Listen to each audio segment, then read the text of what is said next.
نحمده ونصلي ونسلم على رسوله الكريم أما بعد. أعوذ بالله من الشيطان الرجيم. بسم الله الرحمن الرحيم. هو الذي أرسل رسوله بالهدى ودين الحق ليظهره على الدين كله ولو كره المشركون. صدق الله مولانا العظيم وصدق رسوله النبي الكريم ونحن على ذلك لمن الشاهدين والشاكرين والحمد لله رب العالمين. هو الحبيب الذي ترجى شفاعته لكل هول من الأهوال مقتحم. يا رب بالمصطفى بلغ مقاصدنا واغفر لنا ما مضى يا واسع الكرم. يا رب صل وسلم دائما ابدا على حبيبك خير الخلق كلهم. غوث اعظم بمن بئسر سما مدد قبل ايدي مدد كعبه ایمان مدد انتظار کرم تستمن عینی را اے خدا جویو خدا بینو خدا کا مدد. آمین. معزز و مکرم سامعین محترم، فقیر نے آپ کے سامنے ایک تسلسل سے جس موضوع کو بیان کرنے کی کوشش کی جا رہی ہے اسی حوالے سے آج بھی سورہ صف کی تلاوت کی ہے، اسی آیہ مقدسہ کی جو گزشتہ جمعوں میں میں تلاوت کرتا رہا ہوں. قبل اس کے کہ اس کے تحت کچھ لب کشائی کی سعادت حاصل کی جائے، دعا فرمائیے اللہ تبارک و تعالی مجھ حقیر و تقصیر کو اپنے حبیب مکرم صلی اللہ علیہ وسلم کے صدقے حق بیان کرنے کی توفیق عطا فرمائے، اور ہم سب مسلمانوں کو اللہ تبارک و تعالی حق کو سن کر اسے قبول کرنے اور اس پر عمل کرنے کی توفیق عطا فرمائے. آمین بجاہ النبی الامین صلی اللہ علیہ وسلم. ایک بار مل کر محبت سے درود پاک کا نذرانہ پیش ہو. اللہم صلی علی سیدنا مولانا محمد العظیم الجود والکرم وآلہ وبارک وسلم صلاۃ و سلاما علیک یا سیدی یا خاتم النبیین. عزیزان گرامی، میں نے آپ کے سامنے تخلیق امت اور بعثت رسالت کا مقصد پیش کیا تھا. بعثت رسالت مآب صلی اللہ علیہ وسلم، حضور علیہ الصلوۃ والسلام کی دنیا میں آمد مبارکہ، اس کا مقصد کیا ہے؟ اس کا مقصد ہمیں قرآن بتا رہا ہے. والذی ارسل رسولہ، وہی ہے جس نے اپنے رسول کو بھیجا. گویا نبی علیہ الصلوۃ والسلام اپنی مزاج اور طبیعت سے دنیا میں تشریف نہیں لائے، بلکہ اللہ کے بھیجنے سے تشریف لائے. ہر شخص اللہ کی تخلیق ہے، لیکن حضور علیہ الصلوۃ والسلام کی دنیا میں آنے اور ہمارے دنیا میں آنے میں فرق یہ ہے کہ ہم آئے اپنی ذمہ داری پر آئے. اللہ نے ہمیں خود مختار بنایا، ایک حدود میں رہتے ہوئے خود مختاری دی. ہم اچھے برے کے خود فرق کرنے والے ہیں اور اس کے ذمہ دار ہیں. لیکن اللہ نے جب اپنے نبیوں کو بنایا اور انہیں بھیجا تو وہ اللہ کی ذمہ داری پر آئے ہیں، اس کے ذمہ کرم کے اوپر ہے. ہم اور آپ اپنی ذمہ داری پر ہیں، مگر انبیاء اللہ کے ذمہ کرم کے اوپر ہے. اسی لیے ہم اور آپ اپنے کیے کا حساب دیں گے، انبیاء حساب نہیں دیں گے. انبیاء سے حساب نہیں ہوگا، فرشتوں سے حساب نہیں ہوگا۔ یہ دونوں گروہ جو ہیں یہ معصومین ہیں، یہ دونوں گروہ جو ہیں یہ خطا سے پاک ہیں، یہ معصوم ہیں، اور ان کا ہر فعل ذاتی نہیں ہوتا بلکہ وہ اللہ کی طرف سے حکم کے مطابق ہوتا ہے۔ یہ فرق ہے اس گروہ میں اور ہماری تخلیق میں، ہمارے دنیا میں آنے میں۔ تو یہ بات بھی سمجھ میں آ گئی کہ جماعت انبیاء اللہ کی حفاظت کے ذمے پہ ہیں، اور ہم اپنے کیے کے ذمہ دار ہیں۔ اچھا کریں گے تو ہمارے لیے جنت ہے، برا کریں گے تو ہمارے لیے جہنم ہے۔ عزیزان محترم، اب ارشاد ہوا هو الذی ارسل، وہی ہے جس نے بھیجا، رسول، اپنے رسول کو بھیجا۔ ٹھیک ہے، یہ پتہ چل گیا کس نے بھیجا، کس کو بھیجا، دو باتیں پتہ چلی۔ لیکن یہاں پر ایک بات لطافت کے طور پر عرض کر رہا ہوں، یہاں پتہ یہ تو چلا کہ رسول کو بھیجا، مگر کس نے بھیجا یہاں پھر بھی کچھ خفیہ معاملہ ہے۔ یہ نہیں فرمایا گیا واللہ الذی ارسل رسولہ، وہ اللہ ہے جس نے اپنے رسول کو بھیجا ہے۔ یہاں فرمایا هو الذی ارسل رسولہ، ہوا کہہ کر، ہوا ضمیر ہے، ہوا ضمیر ہے، اس نے بھیجا۔ اب اس نے کا تعین کرنے میں یہاں پر ذات جو ہے وہ خفیہ ہے کہ کس نے بھیجا۔ عرف میں تو رسول اللہ نے بھیجے، ہم سمجھ گئے۔ کوئی کافر پڑھے، کوئی دوسرا غیر پڑھے تو کیسے تعین کرے گا کہ یہ اللہ کے بھیجے ہوئے ہیں؟ یہ کتنی حیران کن بات ہے کہ بھیجنے والے نے اپنی ذات کو وضاحت کے ساتھ بیان نہیں فرمایا، ضمیر کے ساتھ تو بیان کیا کہ یہ کسی کے بھیجے ہوئے ہیں۔ کس کے بھیجے ہوئے ہیں یہ نہیں بیان کیا، یعنی صراحت کے ساتھ کوئی نہیں تعین کر سکتا کہ یہ کس کے بھیجے ہوئے ہیں۔ کسی کے بھیجے ہوئے ہیں تو کسی کے بھیجے ہوئے، لیکن وہ کون ہے؟ ایمان تو ہمارا جاننے کے بعد یہ کہتا ہے وہ اللہ ہے، لیکن یہاں اللہ نے اپنی ذات کا اظہار صراحت کے ساتھ نہیں فرمایا، بلکہ اپنی ذات کے تعارف کو مبہم رکھا ہے، اپنی ذات کے تعارف کو مبہم رکھا ہے، وضاحت کے ساتھ نہیں کیا۔ اس نے صرف یہ فرمایا وہی ہے جس نے اپنے رسول کو بھیجا، وہی ہے جس نے اپنے رسول کو بھیجا۔ تو زمانے میں تو کئی لوگ ہوتے تھے جو اپنے آپ کو کہتے تھے جو میں انا ربکم الاعلی، میں سب سے بڑا رب ہوں۔ دنیا میں فرعون بھی تھا، وہ بھی اپنے آپ کو رب کہتا تھا۔ تو اگر وہ کسی کو بھیجے گا تو وہ بھی رسول کہلائے گا۔ رسول کے معنی بھیجے، جو بھیجا گیا ہے، جو کسی کی طرف سے بھیجا گیا ہے۔ سبحان اللہ۔ اب یہاں پر بات یہ دیکھنی تھی کہ جو بھیجا گیا ہے وہ رسول ہے اور کسی نے اس کو بھیجا ہے، تو اب رسول کو دیکھنا ہے کہ یہ کس کا بھیجا ہوا ہے۔ جس نے بھیجا ہے اس نے اپنی معرفت رسول کی معرفت کے اندر پوشیدہ کر دی ہے۔ کس نے آپ کو بھیجا ہے؟ جب تک ہم آپ سے نہ جڑیں گے، جب تک ہم رسول سے نہ جڑیں گے، جب تک ہم رسول سے اپنا تعارف نہ کرائیں گے اور رسول کو نہ پہچانیں گے، اس وقت تک ہمیں رسول کے بھیجے جانے والے کا تعارف نہیں ہو سکے گا۔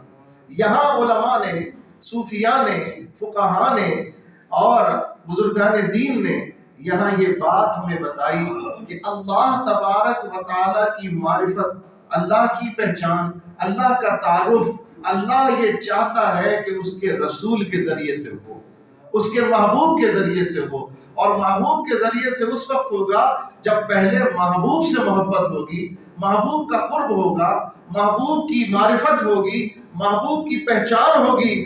جتنا محبوب کو جانیں گے اتنا محبوب کے بھیجے، اس کے جس نے محبوب کو بھیجا ہے اس بھیجے جانے والے کی طرف معرفت بڑھتی چلی جائے گی۔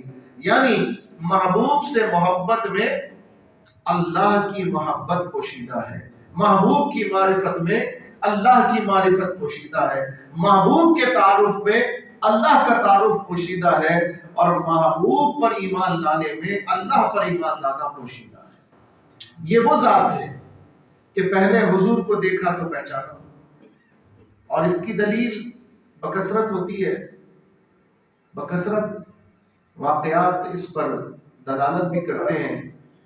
بڑا مشہور واقعہ ہے کہ حضور علیہ الصلوۃ والسلام نے کسی سواری کا سودا کیا، کسی سواری کا سودا کیا اور زبانی سودا طے ہو گیا۔ اب جب چلے تو راستے میں لوگوں نے آواز لگائی کہ کیا سواری بیچو گے؟ تو اس نے کہا ہاں، کیا قیمت لگاؤ گے؟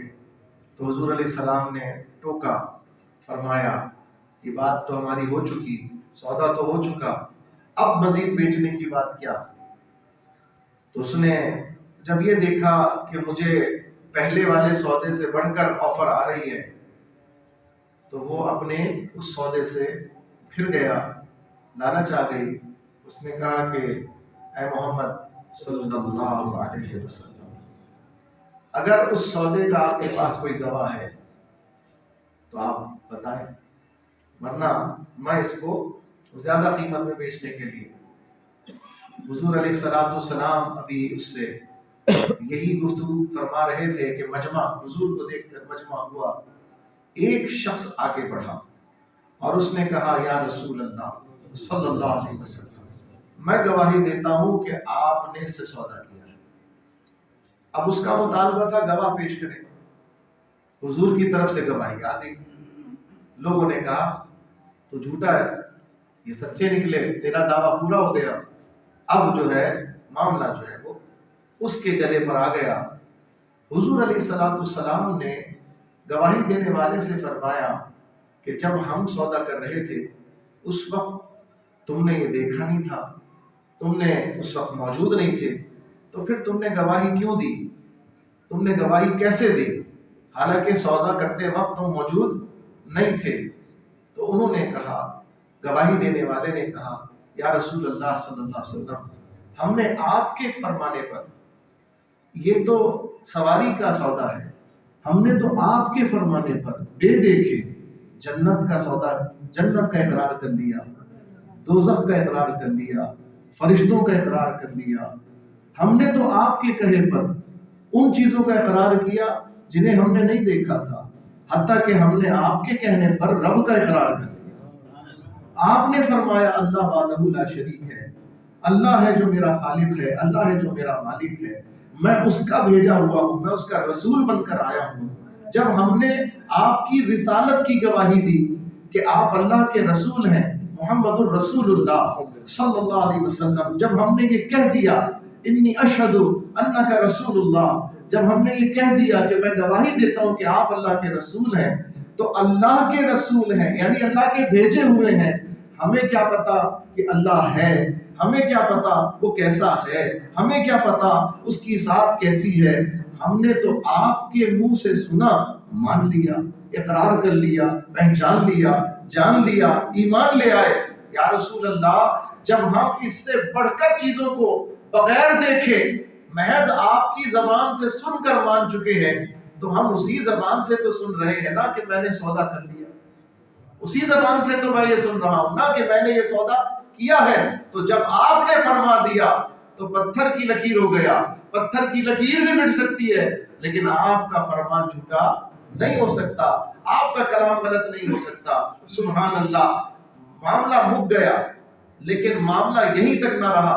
حضور علیہ الصلوۃ والسلام کی رحمت نے اس شخص کی گواہی کو اتنا پسند کیا اور ان کی اس نیت کو ویلڈ کر دیا، توثیق کر دی اس کو اتنا پسند کیا کہ آپ نے گویا اس شاخ کے لیے ایک پیمانہ مقرر کر دیا۔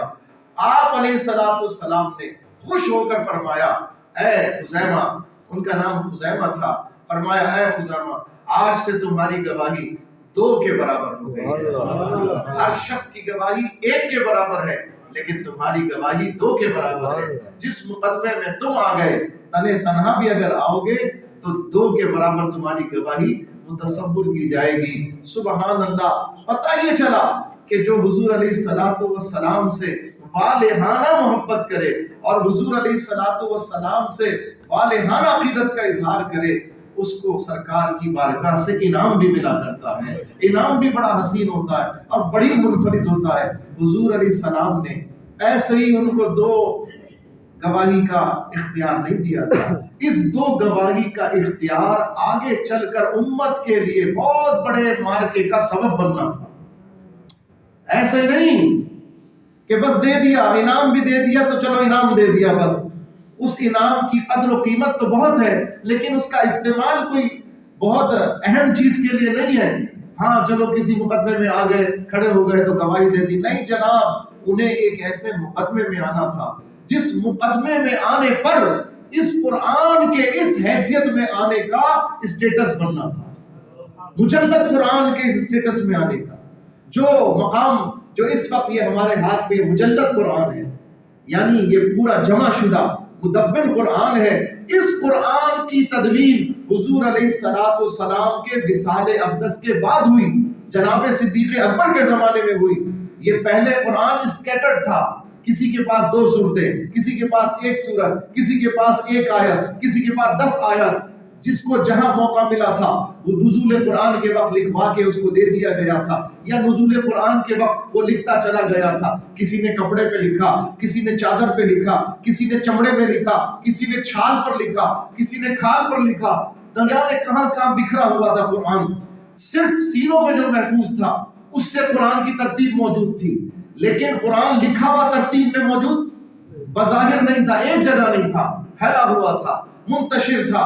صدیق اکبر کے زمانے میں جب صدیق اکبر رضی اللہ تعالی عنہ کے احسانات میں سے ایک احسان یہ بھی امت پر ہے کہ آج یہ قرآن جمع شدہ صورت میں جو 30 پاروں میں ایک کتاب میں ہم اٹھا کے آرام سے پڑھ لیتے ہیں، یہ سہولت ہمیں اس امت کو صدیق اکبر رضی اللہ تعالی عنہ کے صدقے میں ملی ہے۔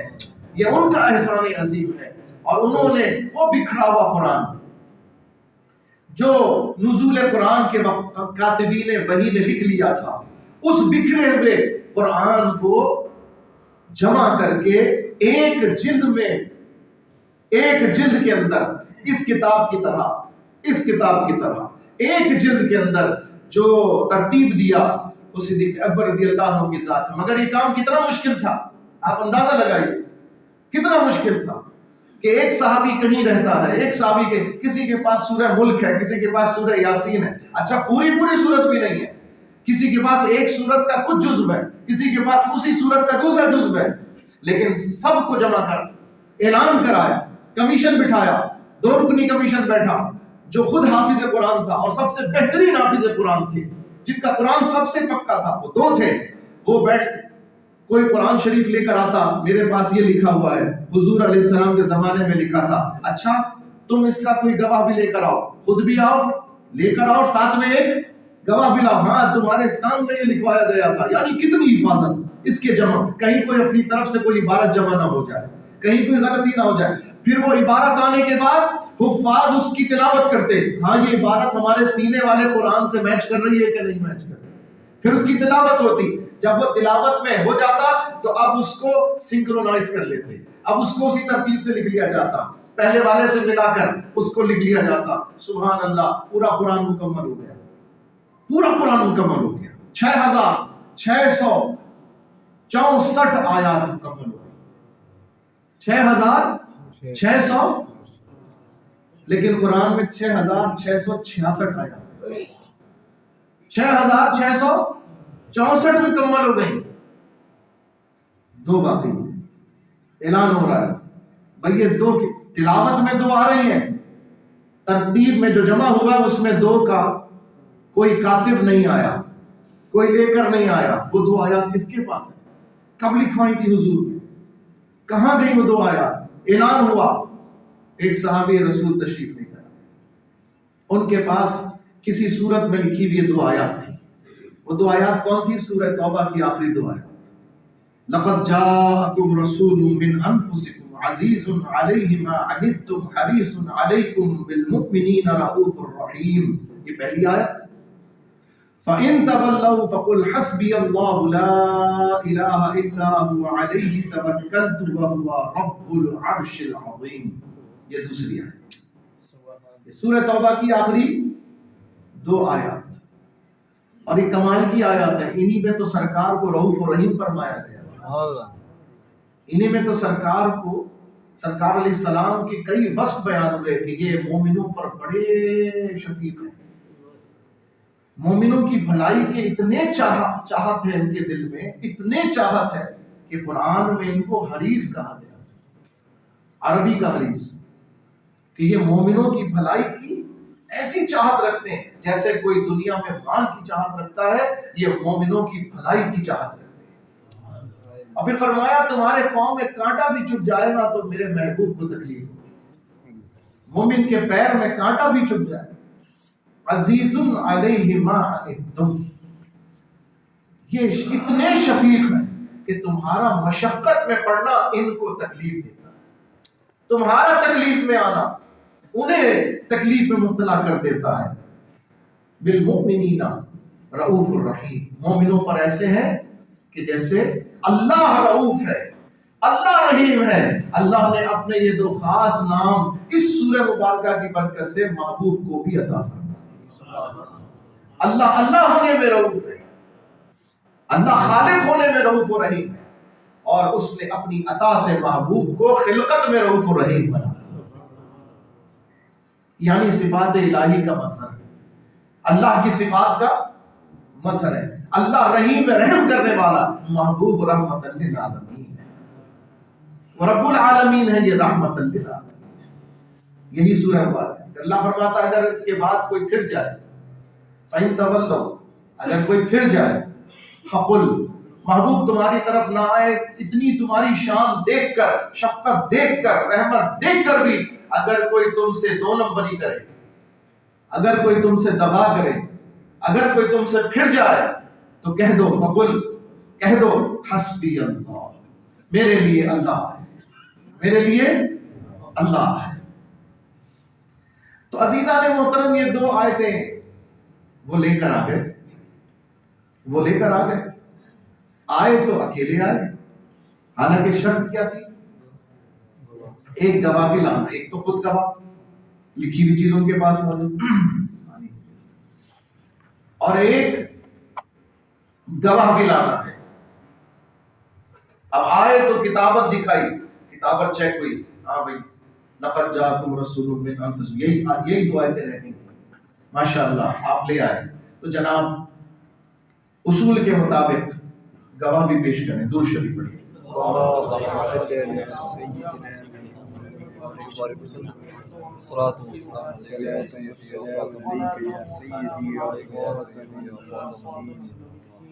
گواہ پیش کریں۔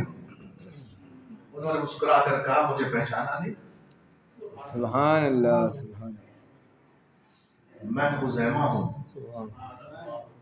اور میرے آقا نے مجھے یہ اجازت عطا کیا کہ جس معاملے میں خزیمہ تم آ گئے، وہاں 2 کے برابر تمہاری اکیلے کی گواہی۔ سارے صحابہ کے سر جھک گئے، آقا کا حکم، آقا کی بشارت، آقا کی شان، آقا کا اعزاز خزیمہ کو ملا ہوا، اور آج اس اعزاز کے اظہار کا رب نے موقع عطا فرمایا، اور اظہار بھی اس لیے کہ آج قرآن کی تکمیل ہونی ہے، تدوین قرآن کی تکمیل جس اعزاز سے ہونی ہے، وہ اعزاز میرے آقا نے اپنے فداکار کو اس موقع پر عطا فرمایا۔ دیکھو سرکار جسے انعام عطا کرے وہ انعام بھی ہلکا نہیں ہوتا، اس انعام کی قدر و قیمت جانی کی۔ آج پتہ چلی خزیمہ تمہیں تو اللہ نے کتنا بڑا اعزاز دیا، تمہیں محبوب علیہ السلام نے کس بشارت سے نوازا کہ جب امت کو اس عظیم نعمت کا گویا کہ حصہ ملنا تھا اس صورت کے اندر جس سے پوری امت نے آج تک فائدہ اٹھایا اور قیامت تک فائدہ اٹھائے گی، اس عظیم نعمت کے اس اعزاز کو حاصل کرنے کے لیے اللہ نے محبوب کے اس غلام کو وہ بشارت عطا فرمائی۔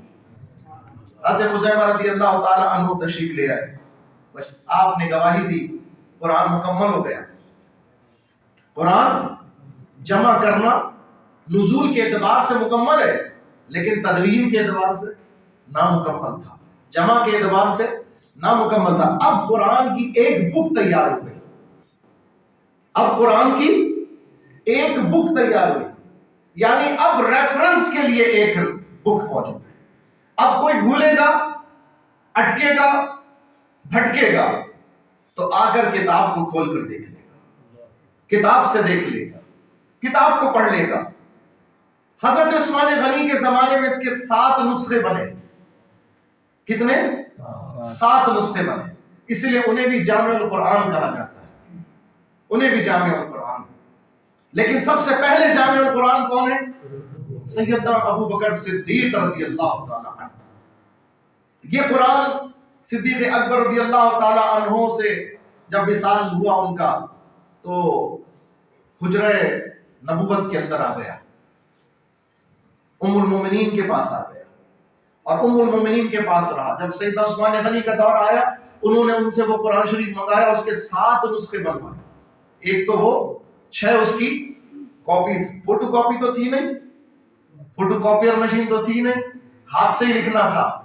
7 نسخے بنے، اس میں سے ایک قرآن شریف جس کو خود سیدنا عثمان غنی پڑھ رہے تھے اور اس آیت پر تھے سورہ بقرہ کی، فَسَيَكْفِيكَهُمُ اللَّهُ وَهُوَ السَّمِيعُ الْعَلِيمُ، اس آیت پر آپ کے خون مبارک کے دھبے پڑے، اور وہ قرآن آج بھی الحمدللہ تو کاپی میوزیم استنبول کے اندر موجود ہے۔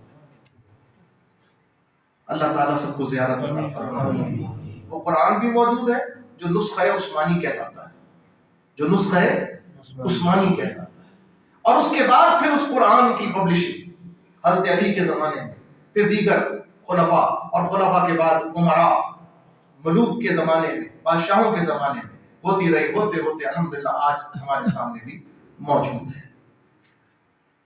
یہ 2 جو آیتیں ہیں یہ بڑی پیاری آیتیں ہیں، سورہ توبہ کی آخری 2 آیتیں۔ ایک بزرگ ہیں حضرت معاذ رضی اللہ تعالی عنہ، ان کا پورا نام حضرت معاذ شبلی رحمت اللہ تعالی، صوفیہ میں بہت بڑا مقام ہے۔ میں نے ان کے مزار اقدس پہ حاضری دی ہے بغداد شریف میں، الحمدللہ۔ وہ اپنے دور کے امام غالباً حضرت جنید بغدادی یا ایک اور بزرگ، میں نام اس وقت کا ذہن سے نکل رہا ہے، وہ مجلس میں بیٹھ کر طلباء کو درس دیا کرتے، حضرت شبلی آ جاتے، اور شبلی مشہور تھے مستانہ۔ حضرت شبلی آ جاتے تو جیسے ہی وہ دربار میں آتے، اس مجلس میں آتے اس بزرگ کی، وہ بزرگ کھڑے ہو کر اپنی مسند سے ان کا استقبال فرماتے اور ان کے ماتھے کا بوسہ دے کر انہیں اپنے برابر میں بٹھاتے۔ طلباء کہتے ہیں حضور ایک دیوانے کو آپ اتنے بڑے بزرگ عالم محدث، اور ایک دیوانے کی اتنی توقیر، اتنا اعزاز، وجہ کیا ہے، سبب کیا ہے؟ انہوں نے فرمایا اس کا سبب یہ ہے کہ میں نے حضور علیہ السلام کی مجلس کو خواب میں دیکھا۔ حضور کی مجلس کو میں نے جب خواب میں زیارت کی تو میں نے دیکھا شبلی آئے اس مجلس کے اندر، تو میرے آقا اپنی مسند سے کھڑے ہو گئے، اور میرے آقا علیہ السلام نے اپنے اس غلام کو اپنے سینے سے لگا کر اس کا ماتھا چوما، اور ماتھا چومنے کے بعد اپنے برابر میں بٹھایا۔ تو میں تو آقا کی اس عمل کی تقلید کر رہا ہوں، لیکن میں نے یہی سوال سرکار سے پوچھا، یا رسول اللہ صلی اللہ علیہ وسلم، آخر اس اعزاز کی وجہ کیا، اس خصوصی اکرام کی کیا سبب ہے؟ تو سرکار علیہ السلام نے فرمایا شبلی جب بھی نماز پڑھتا ہے تو نماز کے بعد دعا میں سورہ توبہ کی یہ 2 آیتیں تلاوت کرتا ہے، سورہ توبہ کی یہ 2 آیتیں تلاوت کرتا ہے۔ اب بحیثیت امام مجھ پر کچھ پابندیاں ہوتی ہیں، کچھ نزاکتیں ہوتی ہیں، کچھ تقاضے ہوتے ہیں، میں مقتدیوں کی ضرورتوں کا بھی احساس کر رہا ہوتا ہوں۔ دل تو بہت چاہتا ہے لمبی دعائیں پڑھیں، کئی وظائف پڑھنے ہوتے ہیں، دل تو بہت چاہتا ہے کہ پڑھا جائے، لیکن آپ ہی کا احساس ہوتا ہے کہ اگر ذرا سی دعا طویل ہو گئی تو آئندہ آپ اثر میں آئیں گے کہ نہیں آئیں گے، آپ نماز میں بیٹھیں گے کہ نہیں بیٹھیں گے، آپ دعا میں بیٹھیں گے کہ نہیں بیٹھیں گے۔ دل تو بہت چاہتا ہے، کیونکہ ساری عبادتوں کا مغزی دعا ہے، ساری عبادتوں کا حضور علیہ السلام نے فرمایا ہر عبادت کی جو مغز ہے نا وہ دعا ہے، الدعاء مخ العبادہ. پھر فرمایا الدعاء رد القضاء، دعا موت کو ٹال دیتی ہے. اور پھر فرمایا الدعاء هو العبادہ، دعا ہی اصل عبادت ہے. اور ہم دعا سے ایسا بات، میں تو ان کے اوپر حیران ہوتا ہوں جو عصر کے بعد تسبیح میں تھوڑی تاخیر ہو جائے تو اٹھ کے چلے جائیں. ممکن ہے کوئی ایمرجنسی ہو، یہ الگ بات ہے، ایمرجنسی والی بات علیحدہ ہوتی ہے. میں عموم کی بات کر رہا ہوں، میں جنرل بات کر رہا ہوں. عزیزان گرامی، میں تو کئی وظائف جو تنہائی میں پڑھ لیتا ہوں یا خود اگر دوسری جگہ نماز پڑھوں یا پیچھے نماز پڑھوں تو پڑھ لیتا ہوں، امام کی حیثیت سے نہیں پڑھ پاتا. حالانکہ وہ پڑھنا حضور کی سنت ہے، کیونکہ ہماری تربیت آج کا دور اتنا تیز کہ ذرا کوئی تاخیر ہو جائے تو آپ خود بتائیے کہ کیا کیفیت ہوتی ہے، کیا کیا دل کے اندر امام کے بارے میں خیالات آ رہے ہوتے ہیں. لیکن اگر آج سے ہم نے اگر یہ برکت سنی ہے تو ممکن ہے اگر ہم اس حسن نیت سے سورہ توبہ کی یہ 2 آیتیں درست طریقے سے یاد کر لیں، تلاوت کو درست طریقے سے یاد کر لیں اور ہم بھی دعا میں پڑھنا شروع کر دیں، کچھ پتہ نہیں کہ اللہ ان کے صدقے ہمیں اس مجلس کی حضوری عطا فرمائے، اس دربار کی حضوری عطا فرمائے. تو یہ 2 آیتیں بڑی مبارک ہیں. بہرحال بات چل رہی تھی معرفت رسول سے. هو الذی ارسل رسولہ، وہی ہے جس نے اپنے رسول کو بھیجا. اب رسول کو بھیجنے میں رب نے اپنا ذکر تو فرمایا مگر نام کے ساتھ نہیں، ضمیر کے ساتھ مبہم انداز، هو الذی، هو اللہ الذی نہیں فرمایا. اگر وہ کہہ دیتا هو اللہ الذی ارسل رسولہ، وہی اللہ ہے جس نے اپنے رسول کو بھیجا، پھر تو کوئی بھی مسئلہ نہ ہوتا، صراحت اور وضاحت کے ساتھ بالکل ٹرانسپیرنسی واضح ہو جاتی. لیکن یہاں پر ابھی معاملہ خفیہ ہے. هو الذی ارسل رسولہ، وہی ہے جس نے اپنے رسول کو بھیجا. سبحان اللہ. یا بزرگوں نے فرمایا اس خفیہ رکھنے میں راز یہ ہے، بھیجنے والے نے اپنا نام نہ لیا، اپنی ذات تو بتائی کہ وہ ہے، لیکن وہ کون ہے یہ خفیہ رکھنا، اس میں راز یہ ہے کہ جس کو بھیجا ہے جاؤ اس سے جا کے معلوم کرو کہ مجھے کس نے بھیجا. گویا اللہ نے اپنی معرفت کے لیے اپنے محبوب کا در دکھایا، اپنے محبوب کا در ہمیں دکھایا اور یہ تعین، یہ تلقین فرمائی کہ اگر مجھے پانا ہے تو میرے محبوب کے آستانے پر آ جاؤ، میرے محبوب کے در پر آ جاؤ، میرے محبوب سے وابستہ ہو جاؤ. جو محبوب کے پاس آئے گا اسے اللہ مل جائے گا. ایسے بھی احمق پیدا ہو گئے جنہوں نے اس کا عکس لے لیا. کہتے ہیں حضور علیہ السلام کی ڈیوٹی تھی قرآن لانا، ان کا کام تھا قرآن شریف کا نزول، ان کے ذریعے اللہ نے قرآن امت کو دینا تھا. وہ آ گئے، قرآن آ گیا، امت کو مل گیا، اب ان کی ہمیں ضرورت نہیں. استغفر اللہ. یا یہ کہ ان کی ضرورت ختم ہو گئی، ٹھیک ہے وہ اللہ کے رسول ہیں، ان پر ان کا جو تعارف ہے وہ اللہ کے رسول کی حیثیت سے ہوگا، لیکن اب ان کی حاجت ہمیں نہیں ہے. لوگوں نے عکس سمجھ لیا. میں سمجھتا ہوں انہوں نے قرآن سمجھا ہی نہیں. قرآن تو یہ کہہ رہا ہے سورہ صف میں هو الذی ارسل رسولہ، بے شک وہ اللہ ہے، بے شک وہ ہے جس نے اپنے رسول کو بھیجا ہے. تو اس وہ کو سمجھنے کے لیے ہر شخص کو قیامت تک جسے وہ نہ سمجھ میں آئے تو اسے سرکار کا آستانہ دکھایا، سرکار کے در سے وابستہ کرا. جو سرکار کو پڑھے گا، جو سرکار کی سیرت پڑھے گا، جو سرکار سے محبت کرے گا اور جو سرکار کا قرب حاصل کرنے کی کوشش کرے گا، اللہ نے تو قرآن کے اندر ہمیں یہی راز بتایا ہے، جو محبوب سے قریب ہوگا وہ اللہ کے قریب ہوگا. جو محبوب کو پائے گا وہ اللہ کو پائے گا، جو محبوب سے محبت کرے گا وہ اللہ سے محبت کرے گا. تو یہ اصول پتہ چل گیا، یہ عقیدہ پتہ چل گیا کہ اللہ کی معرفت مصطفیٰ میں پوشیدہ ہے صلی اللہ علیہ وسلم. کوئی رسول کو چھوڑ کر خدا کو پانا چاہے، کوئی رسول کو چھوڑ کر خدا تک پہنچنا چاہے، نہیں جناب. شیطان تک تو پہنچ سکتا ہے، رحمان تک نہیں پہنچ سکتا. قاعدہ اور قوانین یہی ہے.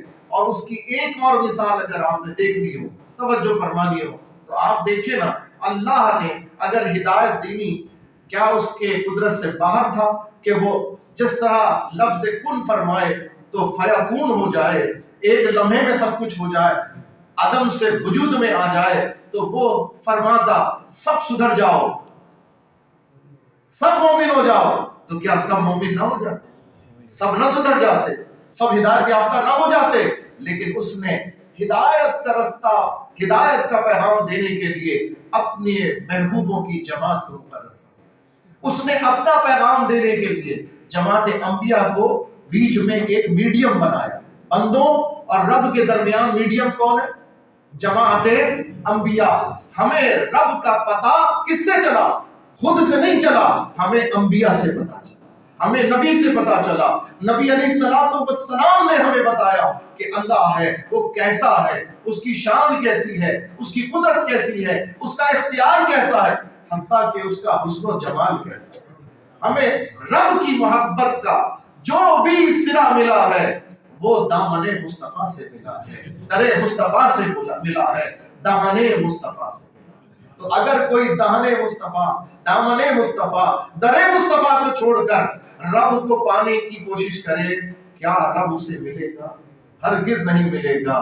وہ شیطان کو تو پا سکتا ہے مگر رحمان کو نہیں پا سکتا۔ یہ اصول ہمیں قرآن نے دیا۔ آج بات ہماری یہیں تک پہنچی ہے، وقت نے ہمیں اتنا وسعت نہیں دی کہ ہم اس پر مزید گفتگو کریں۔ انشاءاللہ زندگی نے موقع دیا، اللہ نے توفیق دی، تو پھر انشاءاللہ آئندہ جمعے اس کے اوپر گفتگو ہوگی۔